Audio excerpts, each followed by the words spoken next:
atawale. Hiyo ndio ilikuwa baraka kwa mtu. Naeleweka nasema lakini nikatembea haraka kujaribu kuona, nikafika mahali ambapo moyo wangu ukashikwa sana kwa habari za Abraham. Nikaja kugundua kwamba tunapotaka kuwa baraka kwa mataifa, mtu wa kwanza ambaye Mungu anaitangaza kwake alikuwa ni Abraham. Baada ya kutembea naye mara kadhaa, akafika mahali ambapo Mungu akamwambia Abraham kwamba amtolee mwanae. Alipomwambia mtolee mwanae, Abraham akaitikia. Najua ilikuwa ni testi ya pendo. Abraham alikuwa na mtoto Isaka, mtoto wa ahadi. Kumbuka pia Abraham alikuwa na mtoto anaitwa Ishmaeli ambaye alimpata kwa mjakazi, lakini hakuwa yule aliyekusudiwa na Mungu kwa Abraham. Kwa sababu Mungu aliongea na Abraham, alimpa ahadi. Kwa hiyo ina maana ile ahadi ndio ilikuwa inamata, kwa sababu nyuma yake ilikuwa ina mambo mengi ya kutimia. Kwa hiyo hata alipopita kwa Ishmaeli bado haikuwa mission ya Mungu kabisa. Na niliwahi kufuatilia kidogo, nikagundua kwamba Abraham kipindi alichochepuka kwenda kwa Ishmaeli ilipita kama sikosei miaka 11 au 13 Mungu bila kuongea naye. Mungu alikuwa kimya kabisa. Mpaka anapokuja kutokea anamwambia sasa, tembea katika ukamilifu, fanya hivi na hivi. Mungu ndo anatokea pale na nini, mpaka anakuja anazaliwa Isaka. Lakini kuwa baraka kwa mataifa, katika meditation yangu ikanichukua mahali ambapo ikanifikisha kwamba ilizaliwa kwa Abraham kwa sababu Abraham alikuwa mwabudu. Mpaka Abraham anakwenda kukutana na Mungu, anamwambia utakuwa baraka kwa mataifa. Abraham ilimchukua kumwabudu Mungu, ilichukua kuwa mtu wa ibada. Yaani Abraham alikuwa ni mtu wa ibada. Na hata unaona katika ile Mwanzo 22 anapomwambia kwamba Abraham, nipe mwanao wa pekee, mtoe sadaka kwangu. Ni kama Mungu anajichanganya ukitafakari vizuri, kwa sababu ni rahisi kumuuliza Mungu, lakini si unakumbuka kwamba huyu ndio uliyeniambia kwamba atafanya hivi, itakuwa hivi, utatenda hivi kwake. Sasa leo ukiniambia nimtoe sadaka, maana yake yale uliyosema hayatatokea. Ni kama Abraham alikuwa tested kwenye imani yake, ambao ukiona kwenye Waebrania, ukisoma kwenye Waebrania nasema Abraham alimhesabu Mungu kwamba anaweza kumfufua kutoka kwa wafu, akamleta tena, akatimiza aliyomwambia. Sio kama kuna mtu ametembea naye. Nasema tembea. Yaani ni kama Abraham akusita kwanza kumhoji Mungu. Kwa mkono ananiambia nikupe mtoto ambaye tayari kuna ahadi nyingi umesema utatimiza kwake. Na ndivyo tulivyokubaliana. Na nimemsubiri miaka 25. Ila Abraham bado alihesabu kwamba huyu Mungu aliyenipa huyu mtoto anandai nimtoe sadaka. Naweza kumtoa sadaka ya kumuua kabisa na kumteketeza, ila Mungu bado anaweza kumrudisha tena kutoka kuzimu, na akaniletea kutoka sijui kwa wafu, akaniletea, alafu akatimiza yale ambayo alifanya nini, alikusudia. Naeleweka nasema? Yes. Napenda sana hiyo namna ya Abraham ambapo anaweza kuamini kwamba huyu Mungu atakikwambia teketeza, kama ameahidi kitu katika hicho unachoteketeza, bado anaweza kukirudisha tena uzimani baada ya kukiteketeza, alafu akatimiza alichosema. Ni mbali sana.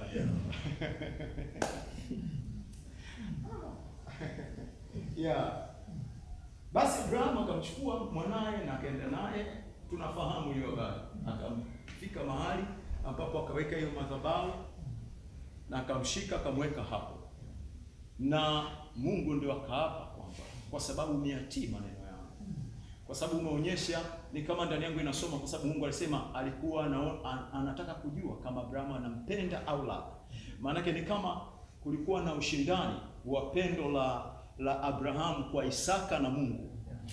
Mimi ndivyo ninavyoitazama. Yaani tayari inaonekana palikuwa na kama ushindani fulani ambao Mungu akaanza kufeel kwamba huyu Abraham, naona kama pendo lake linaanza kuelekea kwa nani? Kwa Isaka. Na sio kwangu. Na amesahau kwamba mimi ndio mpaji wa huyo nani? Isaka. Sasa ikabidi amtikise Abraham kwa kumuomba huyo Isaka ambaye inaonekana pendo lake linaanza kuelekea kwa nani? Kwa Isaka. Lakini Abraham akashinda hiyo kwa kuweza kufanya nini? Kumwachilia Isaka. Kwangu inasoma hivi: mwabudu kwanza ndio anayefanywa kuwa baraka kwa mataifa yote. Kutokea kwa nani? Kutokea kwa Mungu anayemwabudu.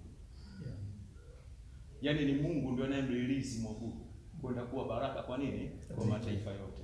Kuna wakati unaweza ukawa unaweza ukatoka wewe kama wewe ukifikiri kwamba unakuwa baraka, kumbe unakuwa kikwazo sana. Yaani kuna namna huko unakuwa kikwazo. Kila kibukafu unashangaa unakwazika kabisa. Sasa lakini mimi nilikusudia hivi unatuvurugia tu ratiba zetu hapa. Yaani naitazama namna hiyo. Ila kwangu inasoma kama ni Mungu ndio anamwachilia mwabudu kwenda kuwa baraka. Kwa hiyo ili kuwa baraka kwa mataifa inakuchukua kuwa mwabudu katika Mungu.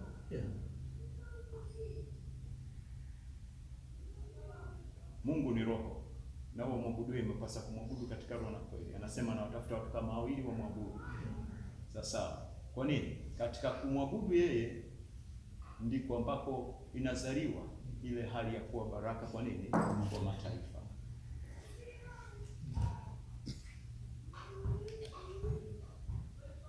Wow.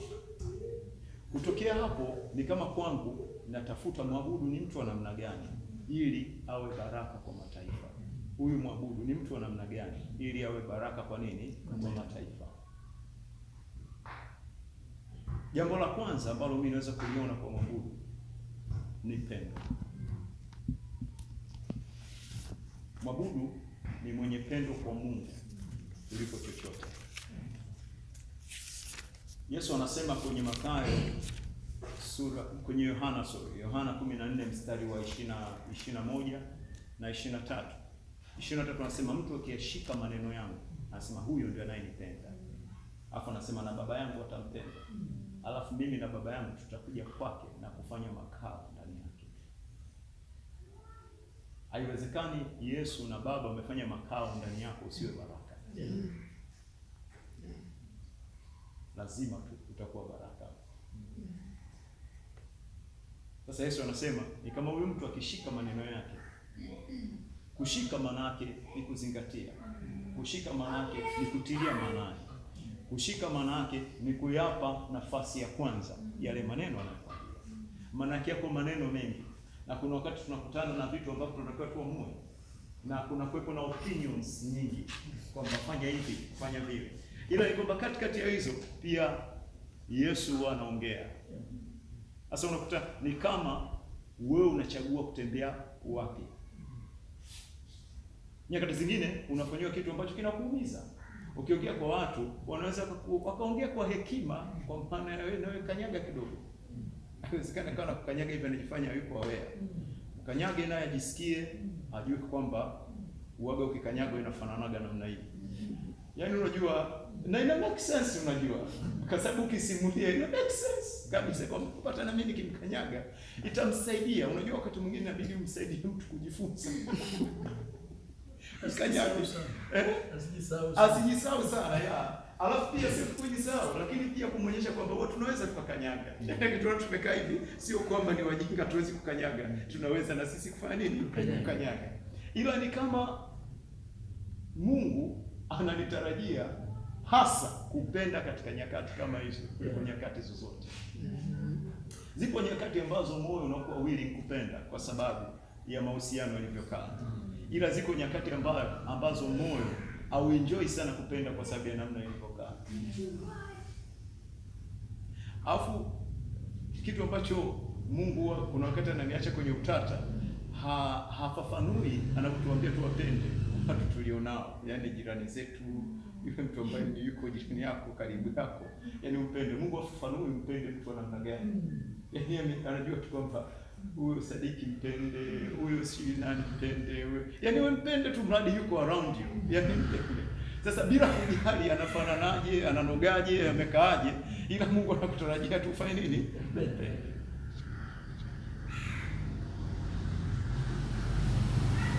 Hapo unajua Mungu anasemaje? Anasema kwamba huwezi kumpenda Mungu usiyemuona wakati huwezi kumpenda mtu unayemuona. Yaani kama kipimo cha kumpenda Mungu ni kumpenda huyu unayemuona. Ukimpenda unayemuona, maana yake Mungu anasema yes, wewe unanipenda. Sasa huyu unayemuona ana namna ambazo yani uazinoki sana.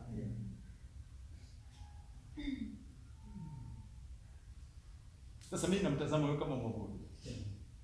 Alafu unakuta ndani yangu inaposoma, yani nikikaa hivyo, obvious lazima nitakuwa baraka. Kwa sababu kile ambacho kinasimama kunizuia nisiwe baraka na uwezo wa kukiovercome kwa love. Na mara nyingi huwa wale ambao hawana testi sana ndio ambao ni milango ya baraka zetu. Sio wale wanaonoga. Wale wanaonoga huwa sehemu kubwa sio watu ambao wanahusika sana na baraka zetu. Mara nyingi ni wale watu ambao hawana test kabisa. Au mfeel. Sio mtu ana test. Ila hao ndio unakuta ndio milango ya baraka zetu. Na njia pekee ambayo Mungu anakupa wewe kuwa wise ni kupenda. Unapopenda maana yake unatembea kwenye hekima ambayo inakufanya uwe baraka na ushindi hadi sote. Amen. Amen. Yeah. Na mimi nahesabu kwamba mtu anapotembea katika hiyo, huyo ndio mwabudu. Zile nyimbo zetu za ninakuabudu, ninakuheshimu, ninafanya nini nzuri, lakini matokeo ya maisha ambayo nimeyaishi zinakuwa na nguvu na impact kutokea kwenye maisha ambayo nimetoka. Yaani yale maisha ambayo nimeyaishi na kuanza kuimba zinaleta maana, zinakuwa na impact. Ila hasa ibada ni vile nakuweza kumpenda yule ambaye hana test ya kupenda. Amen.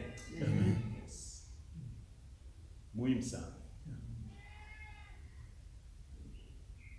kumpenda Bishop, kumpenda Mama Bishop vile walivyo. Moja kati ya vitu ambavyo tuna changamoto viongozi, sisi tuko juu, tuko mahali ambapo tuko wazi, tuko mahali ambapo kila kitu kinaonekana. Kadiri unavyonisogelea, kadiri unavyonifahamu, unapoteza test ya kupenda na kuamini ukinifahamu vizuri. Na unakuwa tested kwenye maturity yako. Mara zote Mungu anapomfunua kiongozi kwako vile alivyo, anatafuta maturity yako, sio ya kiongozi. Kwamba je, ukimuona utupu wake kwa hivi, waweza kuendelea kubaki hapo ulipo? Waweza kuendelea kumwamini hivyo hivyo? Waweza kuendelea kumpenda? Na waweza kuendelea kutumikia maono alionayo? Kwa sababu kile unachokiona pale kinaanza kugombana na wewe. Sasa waabudu huo unaweza kubaki hapo. Naeleweka nasema Mwabudu ni mtu mwenye pendo ili kufanyika kuwa baraka kwa nini? Kwa mataifa. Ni mtu mwenye pendo.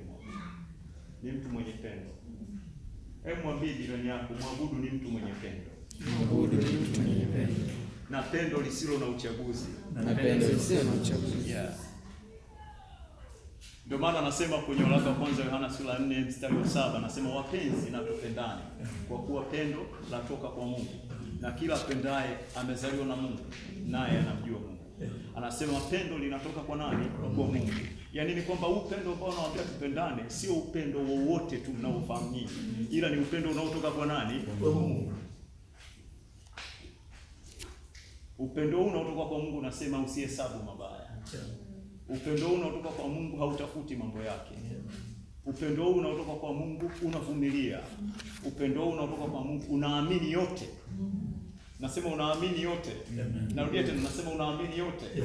Nasema unaamini yote. Nasema unaamini yote. Maana yake hata kama amekosea mara 4 mara 5 akirudi akasema nisamehe sitarudia tena. Upendo huu unafanya nini? Unaamini yote.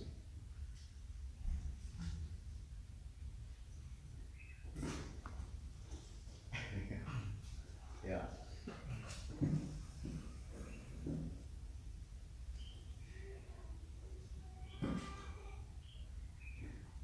Mimi naamini ukitembea katika huo upendo lazima uwe baraka. Amen. Amen. Lazima uwe baraka. Lazima uwe baraka. Na narudia tena, sio upendo wa kibinadamu, sio upendo uliotoka kwa mwanadamu. Ndio maana anasema upendo watoka kwa nani? Kwa Mungu. Manake huu ni uwezesho wa kimungu, ni namna ya kimungu ambayo inaweza kumpenda mtu asiyependeka, na inaweza ikaongea naye, na inaweza ikafanyika kwa baraka. Kumbuka Kaini wakati kamuua Abel, Mungu alimuuliza, alienda kuongea na Kaini, akamwambia Abel ndugu yako yuko wapi? Kaini akamjibu kijeuri sana, akamwambia kwani umenifanya kuwa mlinzi wa ndugu yangu? Nyinyi mnamchukulia Mungu kama kitu, mnamchukulia poa tu wanamjibu. Kaini anamchukulia poa tu Mungu, kama Mungu tangu lini umenifanya kuwa mlinzi wa ndugu yangu? Mungu hata amaki. Yaani kuna namna naliona sijui yani, ila mimi naliona pendo la Mungu ambalo lina uwezo wa kumjibu hata mtu ambaye ni kama kwetu angeletwa kwa kipimo cha alivyofanya, utamani hata kumsikia. Ila Mungu ana uwezo wa kumsikia na ana uwezo wa kujibu pia maombi yake. Asante. Ambia umenifanya kuwa mlinzi wa ndugu yako, akasema no, damu ya ndugu yako inanililia, ndio maana nakuuliza. Ndio Kaini anashtuka kwamba ile game kumbe liko wazi kabisa. Alifikiri labda Mungu hana taarifa za mambo aliyofanya, lakini bado Mungu anampa picha ya kile ambacho kitamtokea kutokana na alichofanya. Baadaye Kaini anamwambia Bwana, naomba niwekee alama, watu wasinifanyie hicho. Maandiko yanasema Mungu akamwekea alama, maana yake kajibu maombi ya Kaini. Ni pendo tu la Mungu linaweza likatembea hapo. Yaani kwamba huyu mtu anakosa ambalo katika makosa ya juu sana kwa mwanadamu, hilo ni kosa la juu sana. Alafu bado Mungu anamsikia, anaongea naye na anamjibu maombi anayoomba.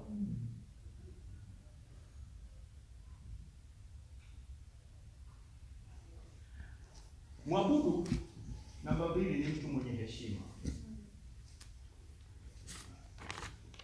Sehemu ya kwanza, mwabudu ni mtu mwenye pendo.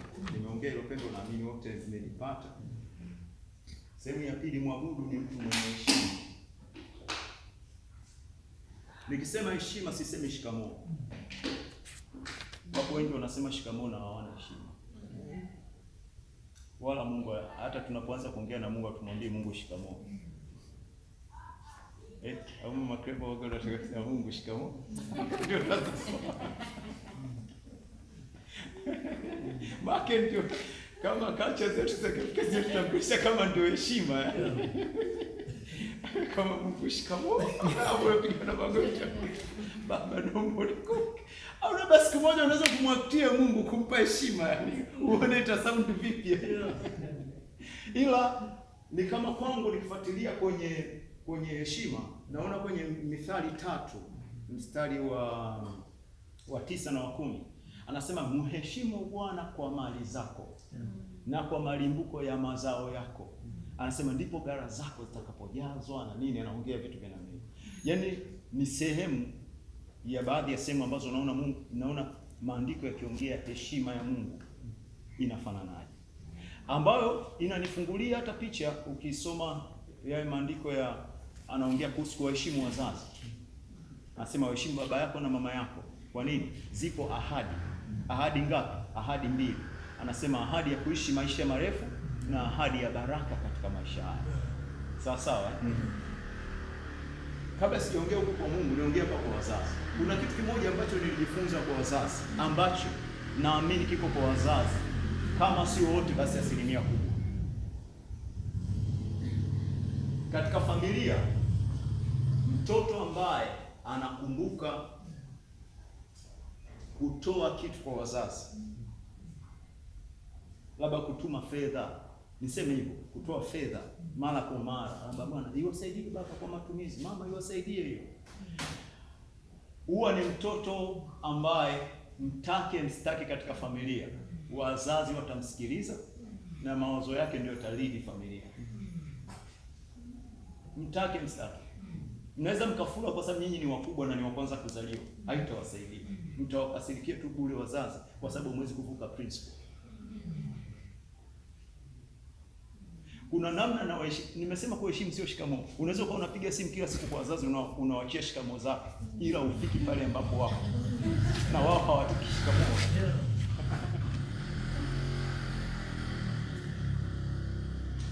Sikia, nawaambia kweli tu, kweli kabisa ambayo iko plain. Hata sisi ministers, kati yenu mtu ambaye anajitoa kwa ajili ya kazi ya Mungu hawezi akafanana na mtu ambaye ajitoi, na hauwezi ukanilazimisha niwaweke wote mwe sawa. Haiko hivyo, haifanyi kazi namna hiyo. Ni kanuni. Ni kama kulazimisha kukirusha kitu juu kibaki kimeganda juu, lazima kitashuka chini. Kwa hiyo ukiona mtu anajitoa kwa Bishop Squeeze ameanza kumpenda huyu jamaa mwenyewe, hana hata muda mrefu, sio kwa sababu anatoa viela. No, usiseme viela, anatoa hela. Yaani uchungu na chuki zako zisifanye kwamba yani mwanze kumshambulia.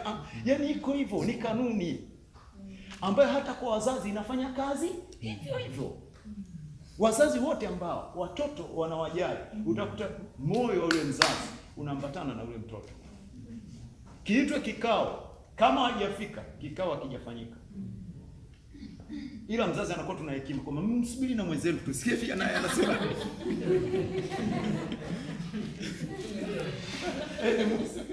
Alafu unakuta akija, nyinyi mmeshatoa mawazo, baba mnaona haya mawazo ndio yamekaa sawa, yani ndio yanafaa.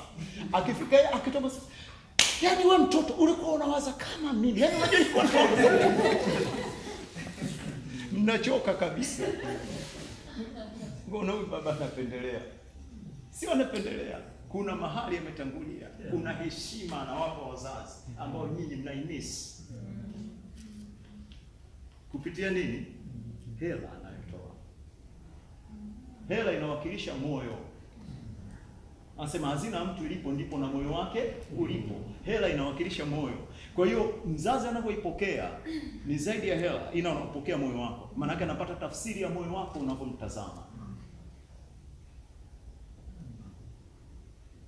Muabudu ni mtu mwenye heshima. Ndio maana unakuta hata Mungu anaongea kwenye Malaki na hoji, heshima yangu iko wapi? Kama mimi ni Mungu kwenu au ni Bwana kwenu, hii hela mnayotoa, hizi mnaweza kuwapa madiwani wenu? Kwa nini mnanifanyia hivyo? Naeleweka nasema. Leo tunaweza kushindwa kuwa baraka kwa mataifa kwa sababu kuna namna tunamchukulia Mungu poa. Nilikuwa nawaambia kanisani, kawaambia hakuna mtu anaenda kwa mganga kienyeji ambaye hayuko aware nini anatakiwa kafanya. Yes. Yaani mtu anajua kabisa naenda kwa mganga, natakiwa nibebe kuku, natakiwa nibebe sijui nini, sijui natakiwa yani anakuwa yuko aware. Na akifika pale anajua mahali pa kuvua viatu ni wapi, mahali pa kufanya nini ni wapi, mahali pa kugonga hodi ni wapi. Wanajua kabisa. Ila kuna namna sisi tunapokuja, yani tuko poa tu. Hata sadaka unaiangalizia hapo hapo. Kwamba hivi change iko wapi hapa? Unachukua ile change afu ndio unaipeleka. Ndio maana anasema kwenye Hagai, mnatia hela zenu kwenye mifuko iliyotoboka. Unashangaa kila ukipata hela haina maelezo, imepita. Kila ukipata hela unajaribu kufanya hivi, unajaribu kufanya vile, uelewi hela inatokea wapi. Anasema jiulize, jihoji kuhusu nyumba yangu. Kwani wewe wazo la kwanza ukipata hela ni nini?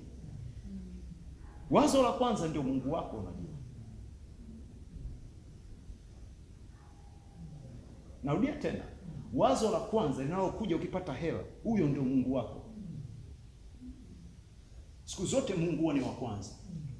Kama Mungu hana nafasi ndani ya mind yako, ndani ya moyo wako, katika kile ambacho unakipata, huwezi kumwakitia.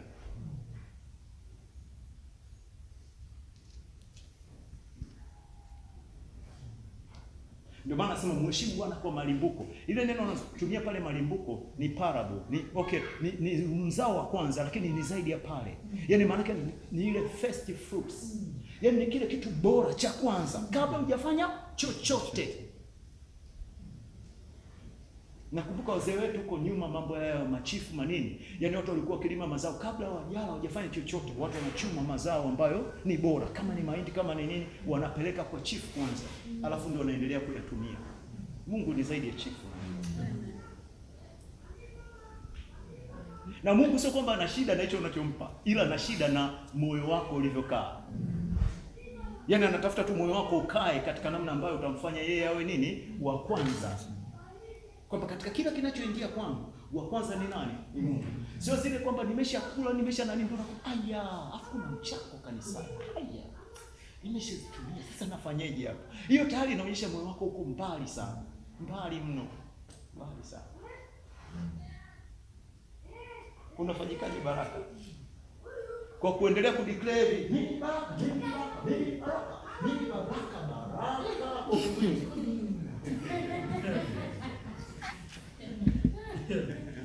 Utafika mahali utachoka, kwa sababu uhalisia unachosema au manifest kwako. Kwa nini? Unachosema na position ya moyo wako viko vitu viwili tofauti.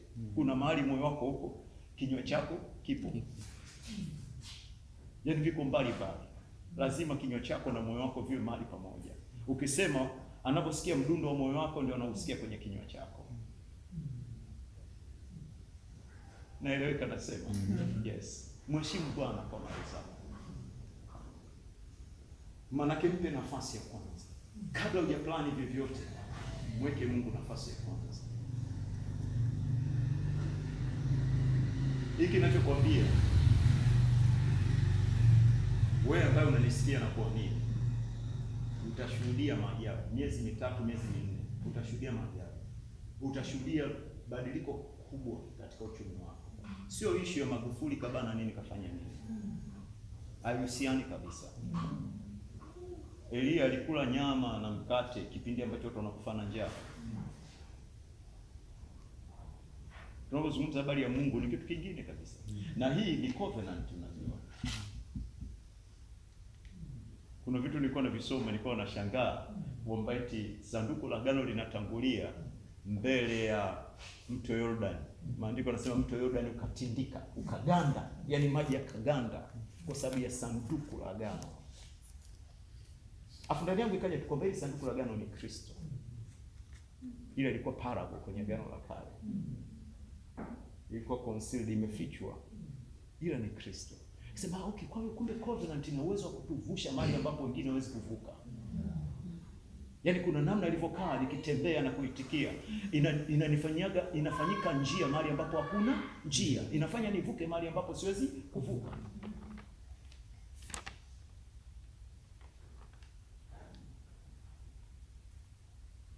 Ili niwe baraka, lazima nijue mwabudu.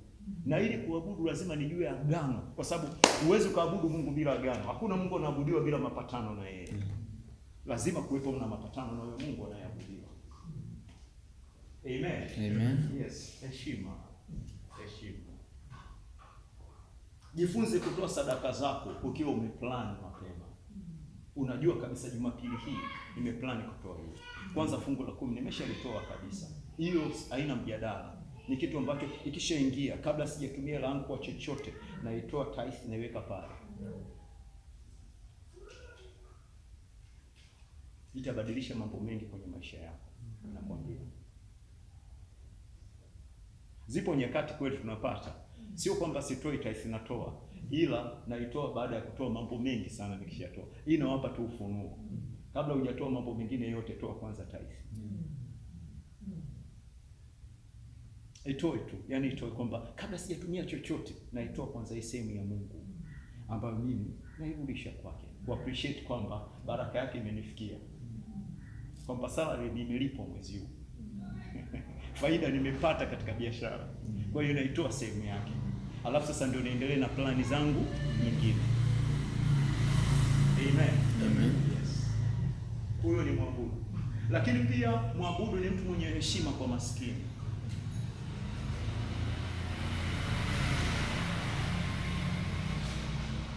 Mwabudu ni mtu mwenye heshima kwa maskini. Sisi ambao tumekusudiwa kuwa baraka kwa mataifa. Mataifa ni yale yanayotuzunguka. Wote wanaotuzunguka. Tunaanzia na wale wanaotuzunguka. Si inaanziaga Yerusalemu jamani? Inaanzia na wale wanaotuzunguka. Hao maskini ambao wanatuzunguka tumekusudiwa kuwa baraka kwao. Lakini pia kuwa baraka kwao hatuwachukulii poa. Kwa nini? Nyuma ya maskini yuko Kristo. Narudia tena. Nyuma ya kila maskini unayemuona pale posta kule wapi anagonga anazunguka anaombaomba, yuko Kristo. Kuna wakati Kristo anaweza kaa nyuma yule maskini anakuomba.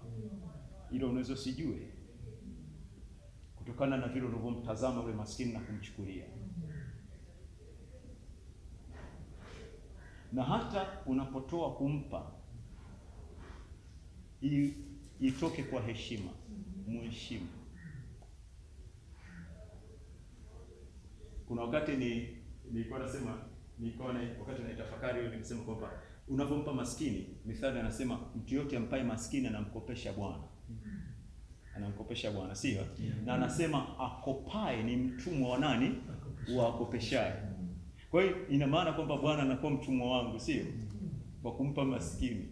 Sio. Ni maandiko, sio kwamba ni ufunuo. Make kwamba mafunuo hizo si maandiko ni muunganiko tu wa maandiko kwamba ampaye maskini anamkopesha Bwana. Alafu unasema akopeshaye ni mtumwa wa akopaye. Sasa kama mimi nampa maskini namkopesha Bwana, maana Bwana anakuwa mdeni wangu. Na mimi siamini kama Bwana atakubali kuwa mimi niwe mtumwa, yeye awe mtumwa wangu. Lazima atalipa tu. Lazima atalipa. Ila kuna namna pia anavyoifanya lazima iwe na heshima. Ninapompa maskini lazima iwe na nini? Na heshima. Na kushuhudia kitu fulani kilitokea hivi. Wakati Mungu anaendelea, unajua Mungu wakati anaongea wakati Mungu ananifundisha hivi vitu, nikawa navyo moyoni. Ikatokea siku tunaenda ibadani, akaja mzee mmoja, tukiwa kwenye gari, akagonga sana, akaomba kwamba Bwana naomba. Sasa nikiwa na huo ufahamu, kaomba akaingia kwenye pochi yake. Mungu anakuangalia, wewe utatoka na hawa wadogo tu wenyewe unashindwa kuwapa hizi ulizo nazo. Afu unajifanya tutakopesha mataifa, utasubiri sana. Utasubiri sana.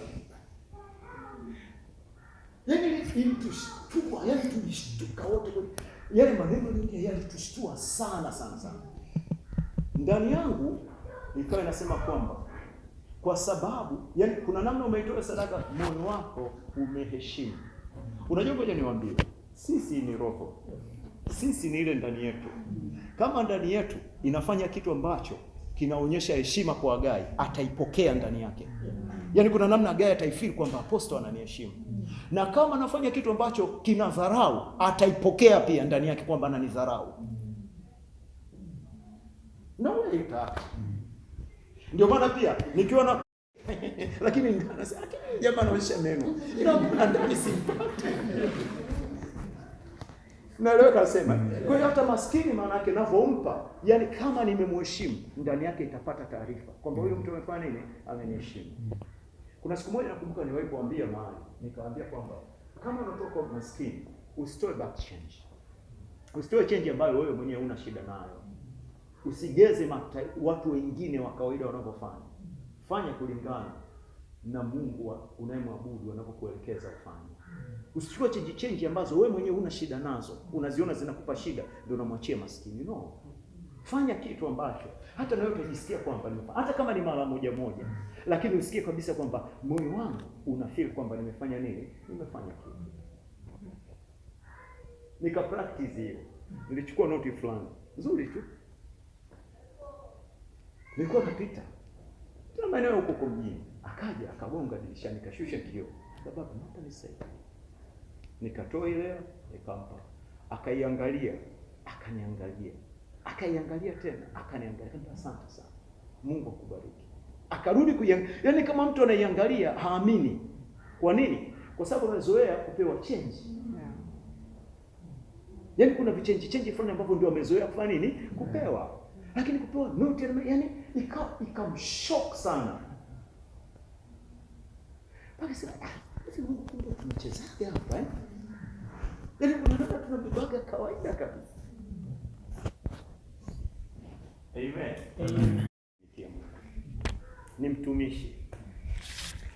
Mwabudu ni mtu mwenye pendo, mwabudu ni mtu mwenye heshima, mwabudu ni mtumishi. Ayubu ngapi imetoka kidogo, na Ayubu 21 sura hapa nasema watu wao wangenisikia na kunitumikia, wangepitisha siku zao katika utajiri na maisha yao katika mafanikio. Na nisikia anasema watu hao wangenisikia na kunitumikia, wangepitisha siku zao katika nini? Utajiri na maisha yao katika nini? Mafanikio na amani. Kitu kama hicho. Amplified ina tafsiri hivi nafikiri. iko Ayubu, si 22:21, 32 au 22:9. Kama mwanafunzi utaenda utaipata tu.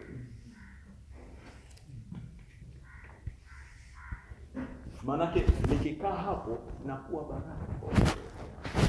Amen. Yes. Nikikaa kwenye utumishi na kuwa baraka kwa watu wote. Na kanuni inarudi pale pale. Unajua huwezi kumtumikia Mungu usiyemuona kama huwezi kumtumikia mtu unayemuona. Yaani tumeitwa kutumikia watu. Afu ndani ya mtu tunamtumikia nani? Mungu.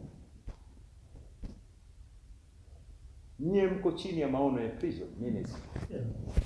Mkiatumikia hayo maono, ndani yake mnamtumikia nani? Mungu.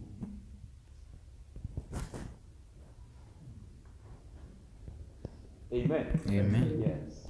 Muhimu sana.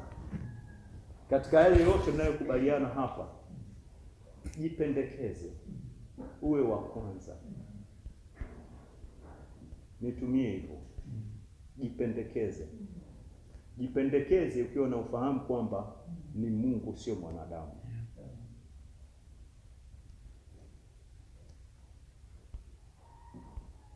Katika zamu za uongozi kwenye serikali, hii ni zamu ambayo watu wamefanikiwa kujipendekeza kuliko zamu zote hizo. Kuna watu wamegundua kwamba moja kati ya skill ya kupita kwenye hii ni kujipendekeza. Yaani ina namna ambayo ukijifanya huko gume tu unatupwa tu mzima. Lazima ujipendekeze, ongea maneno ambayo nje na hapo utabebwa tu, utatumbuliwa, utatupwa tu mzima. Asa lazima uongee maneno ya kujipendekeza. Asa ni kama mimi naipenda ile ijiuzio kwa Mungu. Tujipendekeze kwa habari ya Mungu. Na ukitaka kuiona ina nguvu, ukianza kufanya hiyo utasikia mashambulizi kutoka kwa ndugu waliomo ndani huko. Sisi anajipendekeza sana. Unaona anataka sifa. Hapo ujue umeanza kushika mahali penyewe. Sikiza, shetani anaweza kukupiga kwa kitu ambacho umletei madhara. Ukifanya kitu chochote ambacho kina madhara kwa shetani, shetani hata hangaika na wewe. Kwa nini? Anataka uendelee kubaki ulipokaa. Kwa sababu huna madhara, unajua. Kwa nini msumbuane? Anakuacha. Ila ukishaanza kufanya vitu ambavyo vina madhara, ndio hizo attacks zinaanza kuja. Yes. Siku hizi tunamuona yani anajifanya anawahi sana. Sio anajifanya anawahi. Kwa sababu kama anawahi, wewe sema tu anafanya nini? Anawahi. Siku hizi tunamuona yani ndio anajifanya yeye ndio anapiga deki kanisa. Anapiga, sio kama anajifanya. Anapiga. Na unajua watu wa namna hiyo wapo. Na wapo ili kufanya nini? Kukuthibitisha unachofanya. Yaani sikiza, hata hivi ninapoongea haina maana kwamba ndawakata watu wasiwepo ukiamua kufanya. Watakuwepo tu. Na wengine mlikuwa wote Kristo ni kusikia. Sasa yani huyu ina maana kusikia hata siku ya apostle alikuwa anaongea. Yaani lazima uwe tested, kuwa approved kwenye unachofanya. Kwamba unaweza kudumu, unaweza kubaki hapo. Unaweza kuendelea kufanya hicho. Unaweza kuziba masikio usisikie kinachosema, ukabaki umefocus kufanya. Katika Mungu kuna mambo tunavuka kwa kufocus tu. Kwamba sisikii mtu anasema nini, sitaki kufuatilia watu wanaona nini, mimi nabaki pale. Mpaka inafika mahali inatoboa. Na ziko nyakati utatiwa moyo, na ziko nyakati hautatiwa moyo. Yaani watu kama hawaoni vile. Sio kwamba hawaoni, wanafanywa vile kwa sababu yako. Ufanywe imara. Moyo uthibitike.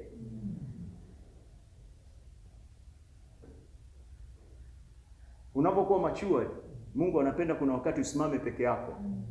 Yaani kuna nyakati anafurahia vile ambavyo unaweza ukasimama katikati ya mambo wewe peke yako. Yaani unasimama kwa maana ya wewe kama wewe. Sio kwa kushikiliwa huku na ubaha. Unasimama wewe kama wewe.